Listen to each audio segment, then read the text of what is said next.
Providence, Rhode Island. Hi guys.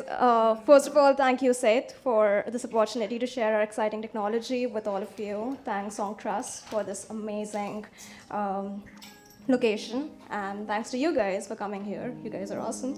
So huge round of applause for all of us. Thank you. My name is Prachi, and this is Steve, the founder of YourHeaven Audio. And we are from Providence, Brown University. Some quick questions. How many of us here have ever owned a musical instrument? By quick show of hands. Great, good for us. And how many of us here enjoy good acoustic music? Thank you. One of the reasons, as you just saw in the uprising of electronic music in the music industry, was because it is very difficult to amplify acoustic musical instruments.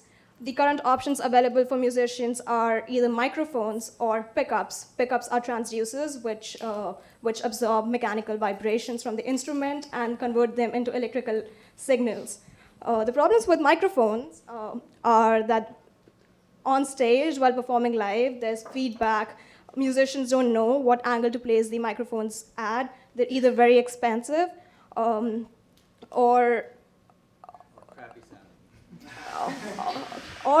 there's crappy sounding, or there's isolation problems where you get all the sound of the nearby instruments too. The other option is pickup, which just by the mechanism of it, you don't get the sound quality and you have to sacrifice the original, authentic, warm sound of your musical instrument. So what we have is the solution. We have catered to the problems of both microphones and pickups and created and invented close-up systems, which we would demonstrate here. We have 5 granted patents, and it took product development of over a decade. I'm sorry? Congrats. Oh, thank you. So here we have, after the amazing performance, VR performance by Tom, he's helping us with our demonstration. And yeah, so Steve will help with the demonstration. The basic technology is that we did a lot of acoustic research on a lot of instruments, recorded over 1,000 drums, which is where we started because I'm a drummer. Eventually moved to guitar because it's a much larger market and because the shift to digital technology enabled us to do that. We used to do these in analog circuits, which were painful and difficult. We still have some amusing versions of those analog versions in my basement. But the basic idea is that we sort of profile the acoustic signature. The data point is, what does it sound like? We do sort of an interesting dual recording of it, and then compare those things. But it's based upon a data set that we've had over many years and sort of understanding what's going on in a particular instrument. And the final step is the actual profile of the specific instrument. So for a violin, actually, we can get away with a generic profile, but it will sound much even better, even more realistic if you profile your specific violin. For guitars themselves are already a more complex thing. You have 6 notes going at once. There are interactions that are very complex. So we always profile a guitar to the specific instrument you're using. And I'm not sure how loud this is going to turn out through there, so let me just turn it on. It's muted at the moment. I don't want that delay on it. So that's supposed to not be happening. All right, I'm going to have to... Sounds like it's... Yeah, it's okay. I understand. Would you just mute that for a sec? Okay, I'm just going to have to turn that off. Okay, try it again. There we go. Okay, so we were going to do a recording of it while it's happening, but we can't do that without delay with this laptop, so I'll skip that part. But this sounds like his instrument, right? Well, you've never heard it before, so how does that sound for...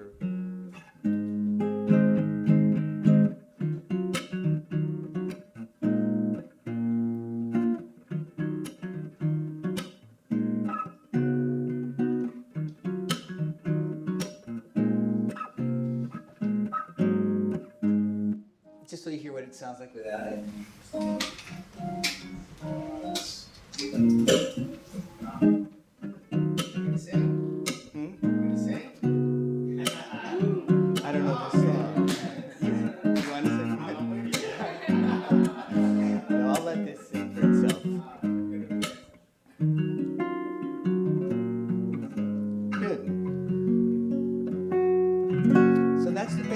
do. We're not getting feedback here.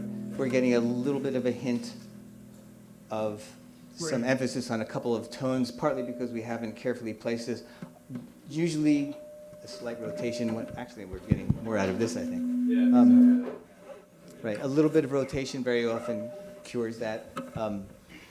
But it sounds like the real instrument. And it's got a variety of advantages. If you're a singer-songwriter, I spoke with somebody today from NYU who's here. If you're in your dorm room and you want to record that guitar track and a bus drives by or the kid next door yells, "Go Mets," or whatever it is, that ruins that track. And it always seems to be when you finally got it right, you're not going to hear that. This is actually going to work well. It sounds pretty close to a really first-rate microphone. We have one early adopter who's moving to Oregon to do his next album. Is that me or? I'm muting it. You just mute that. So is that me talking through? Yeah, that's me talking through the guitar. Sorry.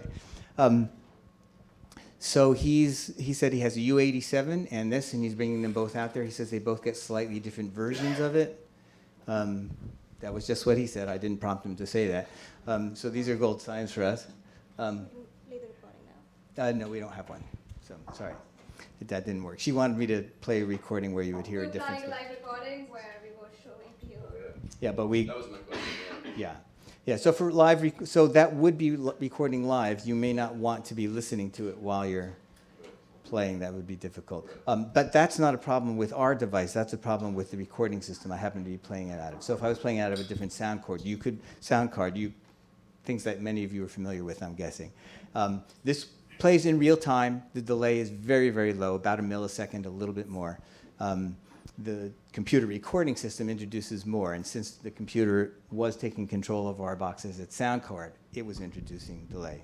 But as you heard, as soon as I got the computer out of it, it wasn't. And I could easily feed either a direct USB feed as an interface, which it is now, or there's a balanced line output, which will feed pretty much anything that you have and record into your own audio system. We have these things for string quartets, for all the instruments of a string quartet. It's pretty amazing to see a string quartet do this. There's a great demo on our demo page, YourHeaven.net, where you'll see people playing a Beethoven quartet. I don't know if we can get that here quickly. But yeah, there's a variety of things like that. You'll see me playing guitar. I'm not very good at this, and then somebody whacking a drum behind it, and the drum just disappears when you listen to our microphone.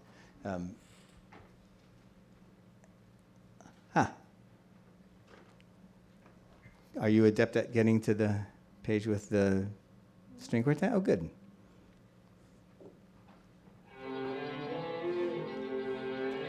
So Prachi will be able to either listen to a mix of our devices as a live performance or choose whichever one she wants. This is a live recording. This is them playing in that room. That's the cello.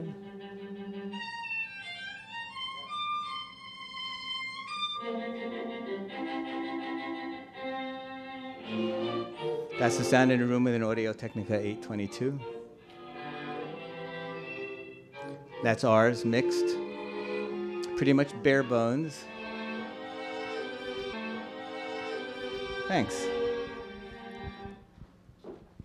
You can see the advantages for this. If you wanted to make music -1 type recordings, do people still call them that? You know what those are? Like practice recordings. So if you have a string quartet and you want to learn your part and play along with a trio, that has been done before, and in order to do that, well, you either put 4 people in 4 separate rooms. You can imagine how much violin and quartet players love doing that. Or you can use this thing and then just drop one track out at a time and use it for that purpose. On stage,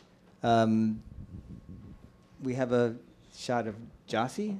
Can you go to the Arc Iris? I don't have it. Oh, she doesn't have it. Okay.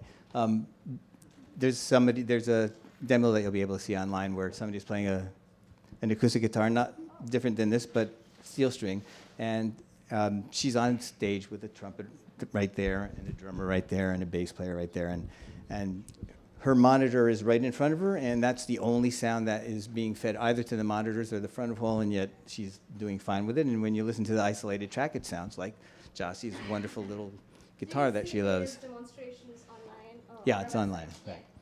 Right. It's somewhere in there. It's that one up there, actually. Yeah. Okay.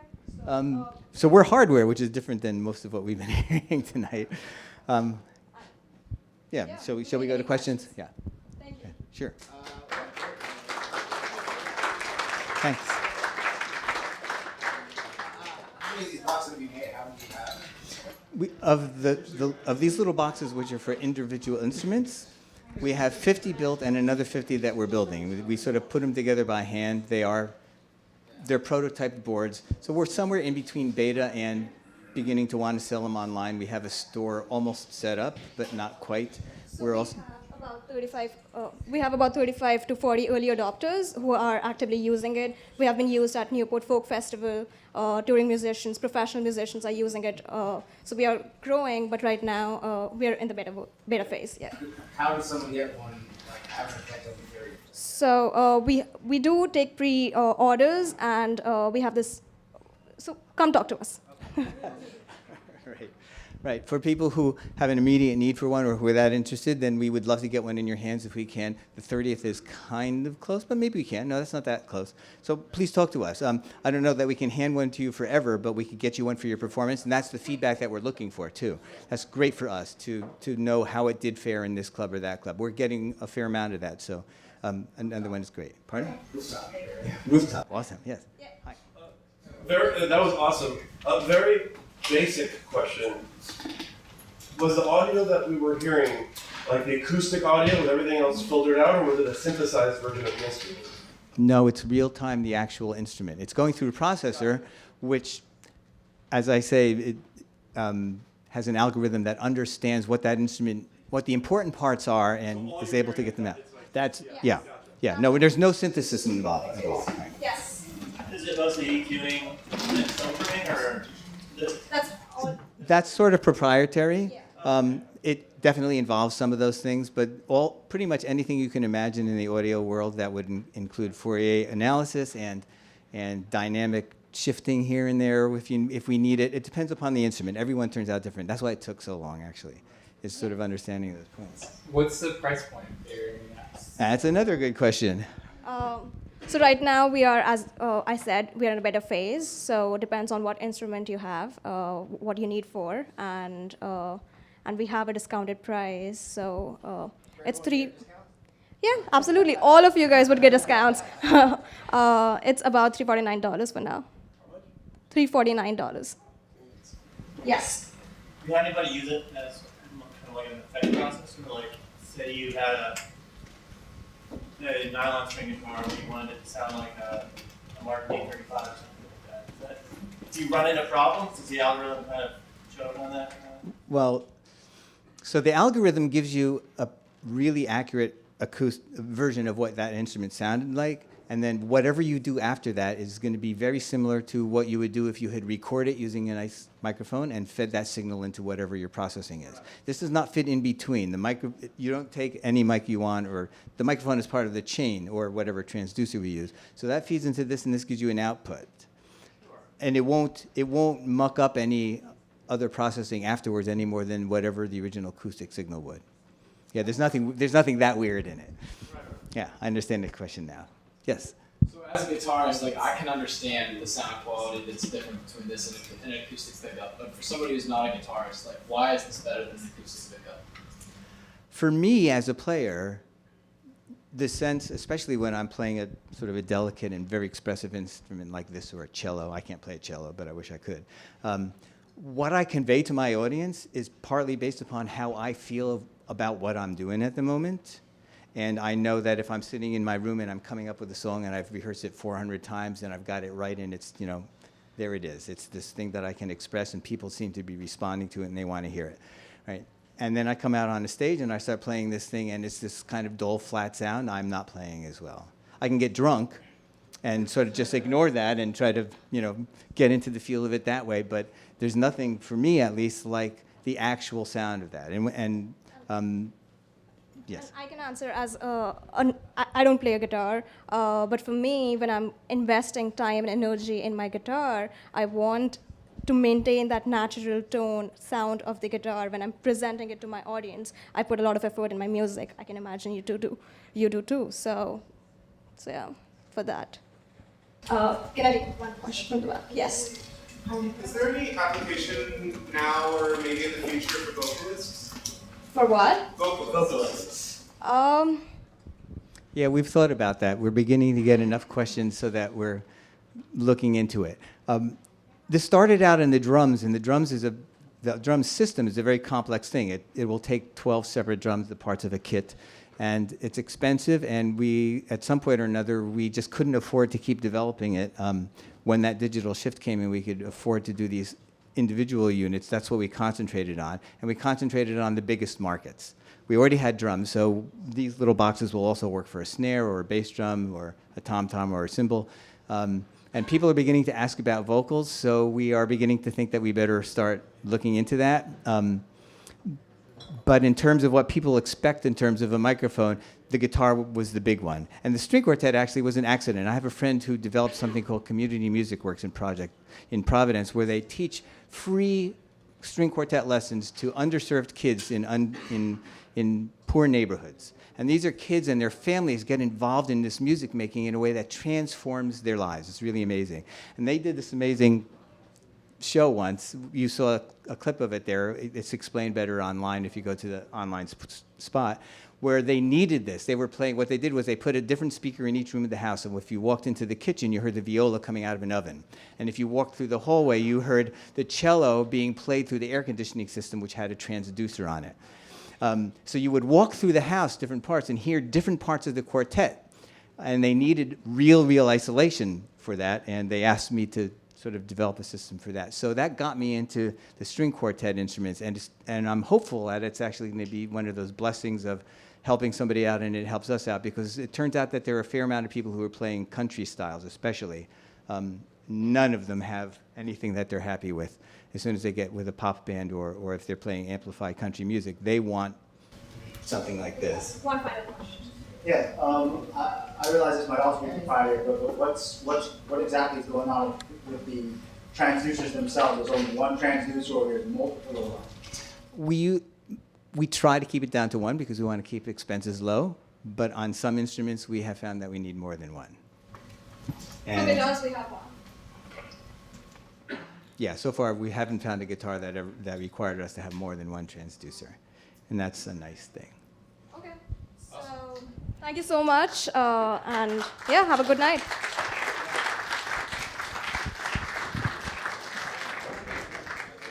All right, that's it. We're gonna have Jay Killa play one more song, but does anyone have any announcements they'd like to make?